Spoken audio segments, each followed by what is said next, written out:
ਸਤਿ ਸ਼੍ਰੀ ਅਕਾਲ ਬੱਚਿਓ, ਕਿਵੇਂ ਹੋ ਤੁਸੀਂ ਸਾਰੇ? Hope you all are good.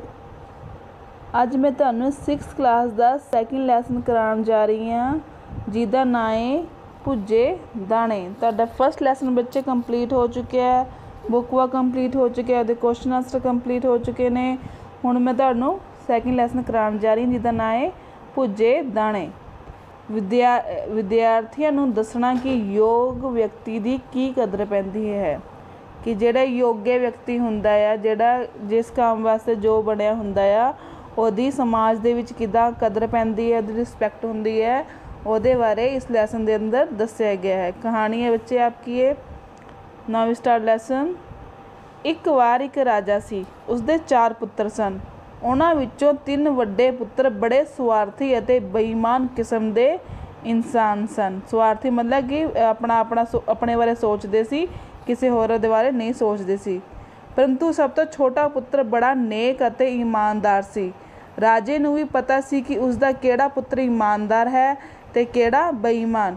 ਇਸ ਲਈ ਉਹ ਆਪਣਾ ਰਾਜ ਉਸ ਪੁੱਤਰ ਨੂੰ ਦੇਣਾ ਚਾਹੁੰਦਾ ਸੀ ਜੋ ਉਸਦੇ ਰਾਜ ਦੀ ਪ੍ਰਜਾ ਨੂੰ ਚੰਗੀ ਤਰ੍ਹਾਂ ਦੇਖਭਾਲ ਕਰ ਸਕੇ। ਰਾਜਾ ਬੜਾ ਸਿਆਣਾ ਸੀ।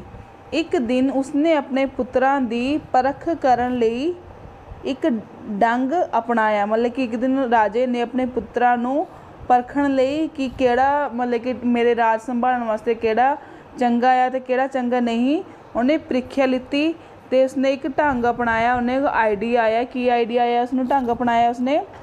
ਉਸਨੇ ਆਪਣੇ ਪੁੱਤਰਾਂ ਨੂੰ ਕੋਲ ਬੁਲਾਇਆ ਅਤੇ ਉਹਨਾਂ ਨੂੰ ਇੱਕ ਗਮਲਾ ਦੇ ਕੇ ਕਿਹਾ, ਪੁੱਤਰੋ, ਇਹ ਗਮਲਾ ਲੈ ਜਾਓ, ਆ ਲਿਓ ਬੀਜ ਅਤੇ ਇਸ ਵਿੱਚ ਬੀਜ ਉਗਾ ਕੇ ਲਿਆਓ। ਉਸਨੇ ਰਾਜੇ ਨੇ ਆਪਣੇ ਚਾਰੋਂ ਦੇ 4 ਪੁੱਤਰਾਂ ਨੂੰ ਇੱਕ ਗਮਲਾ ਦਿੱਤਾ ਅਤੇ ਬੀਜ ਦੇ ਦਿੱਤੇ ਕਿ ਇਨ ਬੀਜਾਂ ਨੂੰ ਤੁਸੀਂ ਇਸ ਗਮਲੇ ਦੇ ਅੰਦਰ ਲਗਾਓ। ਜਿਸ ਦੇ ਗਮਲੇ ਵਿੱਚ ਜਿੰਨੇ ਜ਼ਿਆਦਾ ਬੀਜ ਉੱਗੇ ਹੋਣਗੇ, ਜਿਸ ਦੇ ਗਮਲੇ ਵਿੱਚ ਜ਼ਿਆਦਾ ਫੁੱਲ ਲੱਗੇ ਹੋਣਗੇ, ਉਹ ਹੀ ਮੇਰੇ ਰਾਜ ਦਾ ਉੱਤਰਾਧਿਕਾਰੀ ਹੋਵੇਗਾ। ਇਸ ਵਾਸਤੇ ਤੁਹਾਨੂੰ 1 ਮਹੀਨੇ ਦਾ ਸਮਾਂ ਦਿੱਤਾ ਜਾਂਦਾ ਹੈ। ਰਾਜੇ ਨੇ ਉਹਨਾਂ ਨੂੰ ਗਮਲੇ ਦਿੱਤੇ, ਮਿੱਟੀ ਦਿੱਤੀ ਅਤੇ ਬੀਜ ਦਿੱਤੇ ਕਿ ਜਿਸ ਦੇ ਗਮਲੇ ਦੇ ਅੰਦਰ ਜ਼ਿਆਦਾ ਬੀਜ ਹੋਣਗੇ, ਜ਼ਿਆਦਾ ਮਤਲਬ ਕਿ ਫੁੱਲ ਉੱਗੇ ਹੋਣਗੇ, ਉਹੀ ਹੀ ਮੇਰੇ ਰਾਜੇ ਦਾ ਉੱਤਰਾਧਿਕਾਰੀ ਹੋਵੇਗਾ। ਮਤਲਬ ਕਿ ਉਸ ਤੋਂ ਬਾਅਦ ਮੇਰੇ ਤੋਂ ਬਾਅਦ ਰਾਜਾ ਬਣੂਗਾ ਉਹੀ। ਅਤੇ ਉਹਨਾਂ ਨੇ 1 ਮਹੀਨੇ ਦਾ ਸਮਾਂ ਦੇ ਦਿੱਤਾ। ਪਿਤਾ ਕੋਲੋਂ ਗਮਲਾ ਲੈ ਕੇ ਪੁੱਤਰ ਆਪਣੇ ਕੰਮੀ ਲੱਗ ਗਏ। ਉਹਨਾਂ ਨੇ ਗਮਲਿਆਂ ਦੀ ਚੰਗੀ ਤਰ੍ਹਾਂ ਗੋਡੀ ਕੀਤੀ। ਉਹਨਾਂ ਨੇ ਪਿਤਾ ਦੇ ਦਿੱਤੇ ਬੀਜ ਸੁੱਟ ਦਿੱਤੇ ਅਤੇ ਵਧੀਆ ਤੋਂ ਵਧੀਆ ਕਿਸਮ ਦੇ ਬੀਜ ਲਿਆ ਕੇ ਗਮਲਿਆਂ ਵਿੱਚ ਲਗਾ ਦਿੱਤੇ। ਦਿਨਾਂ ਵਿੱਚ ਹੀ ਉਹਨਾਂ ਦੇ ਗਮਲੇ ਫੁੱਲਾਂ ਨਾਲ ਭਰੇ ਦਿਖਾਈ ਦੇਣ ਲੱਗੇ। ਉੱਧਰ ਛੋਟੇ ਪੁੱਤਰ ਨੇ ਗਮਲਾ ਲਿਆ ਕੇ ਘਰੇ ਰੱਖ ਦਿੱਤਾ। ਕਿ ਛੋਟੇ ਪੁੱਤਰ ਨੇ ਗਮਲਾ ਜਿਹੜਾ ਦਿੱਤਾ ਸੀ ਉਹਦੇ ਪਾਪਾ ਨੇ, ਉਹਦੇ ਪਿਤਾ ਨੇ, ਉਹ ਗਮਲਾ ਲਿਆ ਕੇ ਆਪਣੇ ਘਰ ਵਿੱਚ ਰੱਖ ਦਿੱਤਾ। ਉਸਨੂੰ ਪਤਾ ਸੀ ਕਿ ਪਿਤਾ ਜੀ ਨੇ ਜੋ ਬੀਜ ਦਿੱਤੇ ਹਨ ਉਹ ਭੁੱਜੇ ਹੋਏ ਸਨ। ਉਸਨੇ ਸੁਣਿਆ ਹੋਇਆ ਸੀ ਕਿ ਭੁੱਜੇ ਬੀਜ ਕਦੇ ਨਹੀਂ ਉੱਗਦੇ।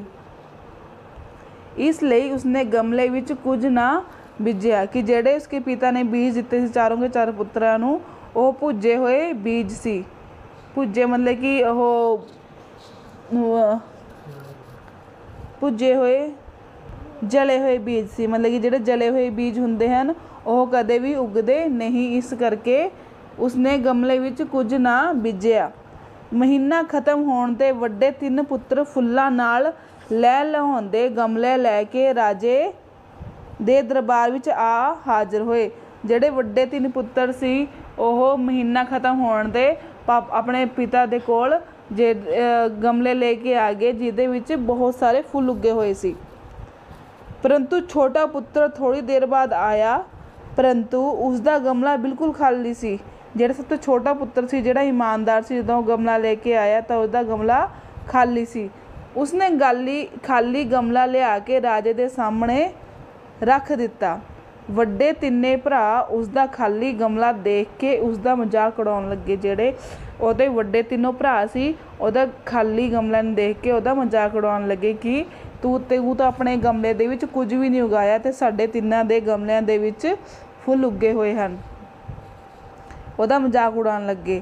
ਰਾਜੇ ਨੇ ਛੋਟੇ ਪੁੱਤਰ ਨੂੰ ਬੜੇ ਪਿਆਰ ਨਾਲ ਪੁੱਛਿਆ, ਪੁੱਤਰ ਤੁਹਾਡਾ ਗਮਲਾ ਤਾਂ ਬਿਲਕੁਲ ਖਾਲੀ ਹੈ, ਕੀ ਤੁਸੀਂ ਇਸ ਵਿੱਚ ਬੀਜ ਨਹੀਂ ਸਨ ਬੀਜੇ?